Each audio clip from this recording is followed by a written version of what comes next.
Bom dia, graça e paz. Vamos a mais uma leitura bíblica do nosso projeto Lendo a Bíblia com o Pastor. Nossa leitura hoje encontra-se em Atos capítulo 16, que diz assim: Paulo foi primeiro a Derbe e depois a Listra, onde havia um jovem discípulo chamado Timóteo. A mãe dele era judia convertida e o pai era grego.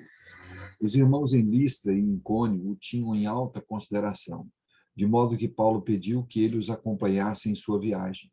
Em respeito aos judeus da região, providenciou que Timóteo fosse circuncidado antes de partirem, pois todos sabiam que o pai dele era grego. Em toda a cidade por onde passavam, instruíram os irmãos a seguirem as decisões tomadas pelos apóstolos e presbíteros em Jerusalém. Assim, as igrejas eram fortalecidas na fé e cresciam em número a cada dia. Em seguida, Paulo e Silas viajaram pela região da Frígia e da Galácia, pois o Espírito Santo os impediu de pregar a palavra na província da Ásia. Então, chegando à fronteira da Mícia, tentaram ir para o norte, em direção a Bitínia, mas o Espírito de Jesus não permitiu. Assim, seguiram viagem pela Mícia até o porto de Troade. Naquela noite, Paulo teve uma visão, na qual um homem da Macedônia em pé lhe suplicava: venha para a Macedônia e ajuda-nos. Então decidimos partir de imediato para a Macedônia, concluindo que Deus nos havia chamado para anunciar ali as boas novas. Embarcamos em Troade e navegamos diretamente para a ilha de Samotrácia, e no dia seguinte chegamos a Neápolis. Dali alcançamos Filipos, cidade importante dessa região da Macedônia e colônia romana, e ali permanecemos vários dias. No sábado, saímos da cidade e fomos à margem do rio, onde esperávamos encontrar um lugar de oração. Sentamos-nos e começamos a conversar com algumas mulheres ali reunidas. Uma delas era uma mulher temente a Deus, chamada Lídia, da cidade de Tiatira, comerciante de tecido de púrpura. Enquanto ela nos ouvia, o Senhor lhe abriu o coração e ela aceitou aquilo que Paulo estava dizendo. Foi batizada junto com sua família e pediu que nos hospedássemos em sua casa. Se concordam que creio de fato no Senhor, venham ficar em minha casa, disse ela, e insistiu até que aceitamos. Certo dia, enquanto íamos ao lugar de oração, veio ao nosso encontro uma escrava possuída por um espírito pelo qual ela predizia o futuro. Com suas adivinhações, ganhava muito dinheiro para seus senhores.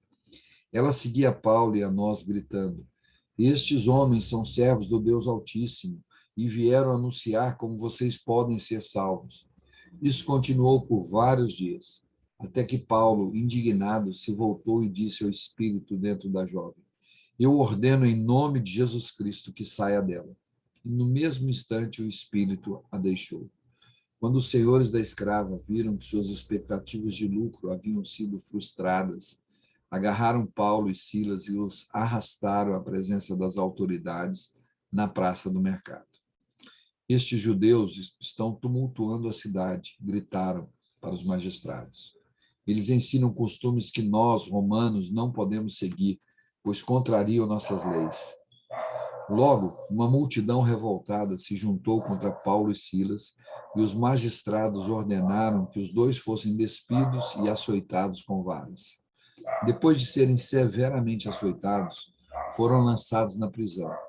O carcereiro recebeu ordens para não os deixar escapar. Por isso os colocou no cárcere interno, prendendo-lhe os pés no tronco. Por volta da meia-noite, Paulo e Silas oravam e cantavam hinos a Deus, e os outros presos ouviam.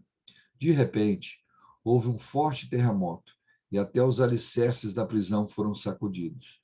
No mesmo instante, todas as portas se abriram, e as correntes de todos os presos se soltaram. Quando o carcereiro acordou, viu as portas da prisão escancaradas.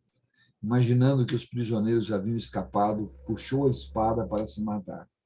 Paulo, porém, gritou: não se mate, estamos todos aqui. O carcereiro mandou que trouxessem luz e correu até o cárcere, onde se prostrou, tremendo de medo diante de Paulo e Silas. Então ele os levou para fora e perguntou: senhores, que devo fazer para ser salvo? Eles responderam: creia no Senhor Jesus e você e sua família serão salvos. Então pregaram a palavra do Senhor a ele e a toda a sua família. Mesmo sendo tarde da noite, o carcereiro cuidou deles e lavou suas feridas. Em seguida, ele e todos os seus foram batizados. Depois, levou-os para sua casa e lhes serviu uma refeição. E ele e toda a sua família se alegraram porque creram em Deus. Na manhã seguinte, os magistrados mandaram os guardas ordenarem ao carcereiro: solte esses homens. Então o carcereiro mandou dizer a Paulo: os magistrados disseram que você e Silas estão livres, vão em paz. Paulo, no entanto, respondeu: eles nos açoitaram publicamente, sem julgamento, e nos colocaram na prisão, e nós somos cidadãos romanos. Agora querem que vamos embora às escondidas? De maneira nenhuma. Que venham eles mesmos e nos soltem. Os guardas relataram isso aos magistrados, que ficaram assustados por saber que Paulo e Silas eram cidadãos romanos. Foram até a prisão, lhes pediram desculpas, então os trouxeram para fora e suplicaram que deixassem a cidade. Quando Paulo e Silas saíram da prisão, voltaram à casa de Lídia. Ali se encontraram com os irmãos e os encorajaram mais uma vez. Depois partiram. Aleluia. Louvado seja o nome do Senhor. Que o Senhor Jesus complete essa palavra em nossa mente, em nosso coração, e nos dê a ousadia e a coragem de Paulo e Silas para louvar o Senhor em qualquer circunstância e anunciar as boas novas de salvação em todas as oportunidades. Até amanhã com mais um Lendo a Bíblia com o Pastor.